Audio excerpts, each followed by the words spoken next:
Bonjour et bienvenue sur ma chaîne YouTube. Aujourd'hui, je vous retrouve pour vous parler d'un sujet qui risque de vous intéresser.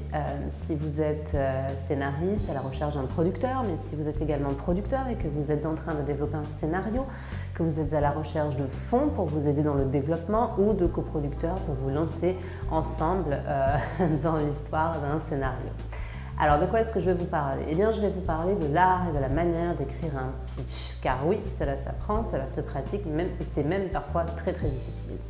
Alors, un pitch, qu'est-ce que c'est? Vous le savez sans doute, un pitch, c'est ni plus ni moins que le résumé en une ou deux lignes de votre histoire. Très difficile, n'est-ce pas, que de devoir résumer 90 à 120 pages d'un scénario. Difficile, mais possible, et je vais vous expliquer comment. Alors, le pitch, il faut bien comprendre qu'il est là pour convaincre votre interlocuteur, qu'il soit producteur, qu'il soit coproducteur, financier ou même lecteur comme moi. Vous devez le convaincre que votre histoire vaut le coup, elle vaut le coup d'être lue et elle vaut surtout le coup d'être optionnée.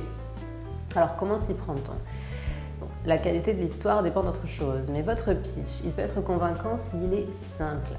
Imaginez par exemple que vous décrivez votre histoire à un enfant de 5 ans. Vous n'employez pas les mêmes mots que si vous la présentiez à un adulte de 30 ans. Donc employez des mots simples pour exprimer votre histoire, expliquer ce qu'il y a à l'intérieur et ce qu'il y a d'intéressant. Pensez à être efficace, pensez à être simple, faites des phrases courtes et soyez universel parce que plus vous serez simple, plus de gens pourront comprendre votre histoire, se sentiront touchés et quand vous touchez à l'universalité, vous touchez pratiquement tout le monde. Donc c'est très important. Alors ça c'est pour la manière de faire. Maintenant, qu'est-ce qu'on met dedans? Qu'est-ce qu'on met concrètement dans ce pitch? Parce que comme je l'ai dit précédemment, c'est très difficile de résumer en une à deux lignes un scénario de 90 à 120 pages, il y a tellement de choses. Alors on se contente de l'essentiel. Et on n'oublie pas que le pitch, ce n'est ni plus ni moins que le lien qui unit votre personnage principal ou vos personnages principaux si vous faites un film choral. Évidemment on est d'accord que le personnage principal peut être un animal, un personnage lambda, peut être, je ne sais pas moi, une chaise, un élément de la nature, peu importe, mais votre personnage principal associé à l'intrigue à qui il va arriver des choses. Pour faire simple, moi, je vous conseille de partir de l'élément déclencheur.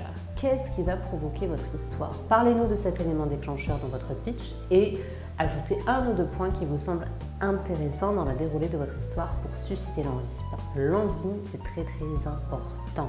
Évidemment, vous allez devoir vous y reprendre plusieurs fois, ce n'est pas facile. Et à ce sujet, je vous donne des astuces pour y arriver sur mon site. D'ailleurs, je vais mettre l'article en barre d'infos pour que vous puissiez aller le consulter. Parmi les autres astuces que je pourrais vous donner, moi je vous recommande, comme à tous les scénaristes avec lesquels je travaille, d'écrire votre pitch en amont, c'est-à-dire avant de commencer le développement. Ça vous donne une direction. Et si vous vous trompez par la suite, si vous trouvez que votre histoire s'éloigne trop du pitch, que ça ne vous plaît pas, vous pouvez toujours revenir au pitch et essayer de réécrire une histoire qui colle mieux à ce que vous aviez imaginé au départ.